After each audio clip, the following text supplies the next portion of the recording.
பாகற்காய் ஜூஸ்.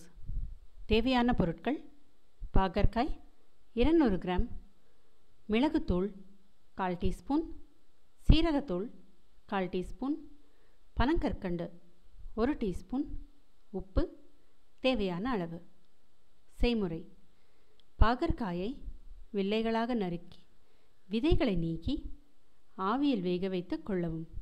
இதை ஆற வைத்து மிக்சியில் நன்கு அரைத்து தண்ணீர், மிளகுத்தூள், சீரகத்தூள் இவற்றை சேர்த்து கலந்து கொள்ளவும். உப்பு, பனங்கற்கண்டு இவற்றை போட்டு கலந்து பருகலாம். இது சர்க்கரை நோய் உள்ளவர்கள் மட்டுமல்லாது மற்றவர்களுக்கும் காலையில் வெறும் வயிற்றில் குடிப்பதனால் வயிற்றில் இருக்கும் குடல் புழு நீங்கி நன்கு பசி எடுக்கும்.